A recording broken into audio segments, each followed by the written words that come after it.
Well, the regular season is over and the playoffs are upon us. Hello, everyone. I'm Dom Tiberi, and welcome to First and 10. And I'm Dave Holmes. The math is pretty easy to understand. Even we understand it. We're cutting the field in half this weekend. That means only one team can move on in our game of the week. Yeah, and this is a good one in Division III, talking about the 8 seed, the Stallions of DeSales, hosting the 9 seed, the Generals of Thornville Sheridan. We'll pick it up in the first quarter. And Sheridan gets on the board first. Jason Munyon taking it 5 yards for the touchdown. Generals led 7-0. Second quarter, and Sheridan wanting more. Caden Sheridan, the throwback to Andrew Holden. Oh, thing of beauty. And it's 14-0 Sheridan, but DeSales will come back. Gabe Caruso fighting his way into the end zone from 5 yards out. This is a hard-fought battle to the end, but DeSales goes on to win 21-14. Division II, we have the Rams of Whitehall hosting the Indians of CANAL Winchester. Third quarter, CANAL up 7-0 and back at it. Check out Ethan McGlone. Breaks free. 46 yards for the touchdown. The extra point was no good. And CANAL Winchester led 13-0, and they're going to keep it going. Reese Music goes to Ishmael Moss.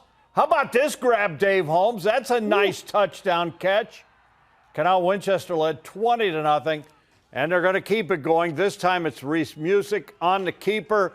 Some help from his friends. Into the end zone he goes. CANAL Winchester wins 34-0. Granville is the top seed in the region, perfect 10-0, hosting Bishop Watterson. First quarter, Eagles down 8-0. Watterson comes up with the big play. Dom Orsini, get out of here, 76 yards.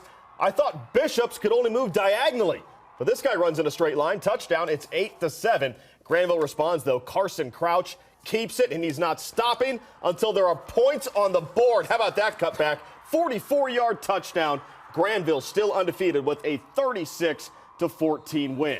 We head to Swank Field, where the 4-seed Heath Bulldogs are hosting Gallia Academy. Let's begin second quarter. Heath up 7-2. Yep, you heard me, 7-2. Armani McCray, 11 yards for the touchdown run. Bulldogs take a 14-2 advantage.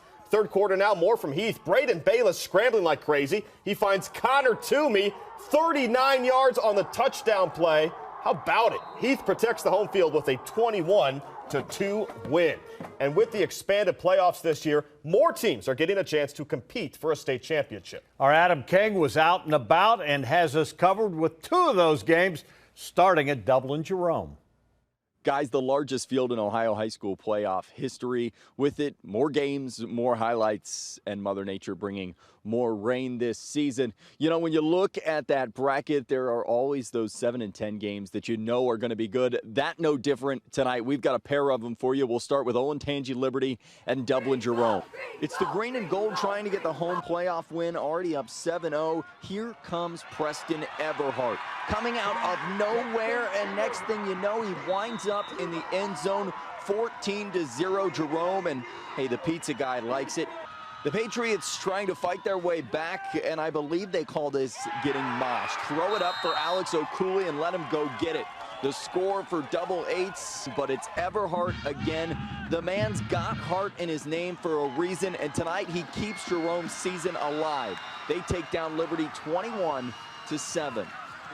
The winner, you go home at this point. I told our seniors that, don't let this be your last game, and, they held their end of the bargain, and we'll move on to next week. Let's go to Hilliard now. It's Bradley facing off with Lancaster, and the Gales coming out early. Bryson Poe lowering his shoulder, getting his jersey all dirty, but that will move the chains for Lancaster. Everyone bringing their own umbrella tonight because it's raining all night, and that makes the football a little bit slippery. Preston Wolf the catch here, but fumbles the ball all the way down to the 1-yard line.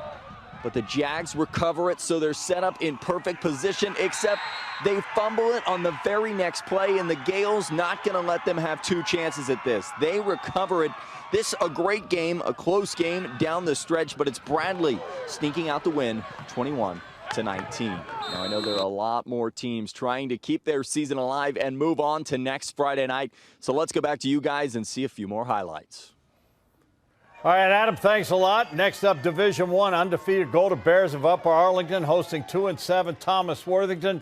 First quarter, Bears jump out. Carson Graysock takes it 13 yards for the touchdown. Upper Arlington led 7-0. Second quarter, and UA wanting more. Simon Monin hooks up with Sam Cannon. 44-yard touchdown strike. That made it 14-0. And they're still not done. Carson Graysock breaks free, and he's gone. 39 yards for the touchdown. Upper Arlington rolls 56-0. Dublin SCIOTO earned a home game with a 7-3 mark this season. The Irish hosting Licking Heights in the opening round. Third quarter, Irish up 14-7. On the move, Amari Jenkins to Tyson Bowes. Good for a SCIOTO first down. And they convert again. Jenkins to Bowes. That connection goes for a touchdown. It's 21-7 SCIOTO. Third quarter now. It was a wet night out there. We saw a lot of fumbles. Luckily, Jenkins falls on his own, and that's good because Dublin SCIOTO kicks a field goal from there. They win 24-7. Groveport Madison, the 11 seed, on the road against 6 seed Pickerington North. Panther defense lights out in this one. First quarter, scoreless game. Madison football, but not for long here. Blake Bennett recovers the fumble. He might have returned it, but his own teammate knocks him down. He's frustrated, pounds the wet turf there. But the Panthers get on the board eventually. Eli Coppice, he is gone. Now, Dom, I know when you go to the racetrack, you like to bet on those mutters. I like the mutters. Hey, he's a mutter. I mean, no problem with the wet conditions. Pickerington North moving on with a 20-0 victory. All right, also in Division I, the Wildcats of Hilliard-Davidson hosting the Raiders of Reynoldsburg. Third quarter, Raiders up 12-0, wanting more. Dijon Jennings lets it fly. And how about the grab here by Marquise Gillum? What a catch. 48-yard touchdown. Try for 2 was no good. Raiders led 18-0. Fourth quarter, Reynoldsburg back at it. Jennings goes back to Marquise Grissom, and what a thing of beauty. 47-yard touchdown, his 4th touchdown of the game. Reynoldsburg wins 34-3. Finally, check out the ending between Dublin, COFFMAN, and Wayne. Final play of the game. The Rocks need a miracle. Hail Mary to extend the season, and Trey Hederly hauls it in. The refs talk it over. Touchdown, COFFMAN. They move on 27-24. By the way, shout out to our buddy Zach Carpenter from Letterman Row for that video.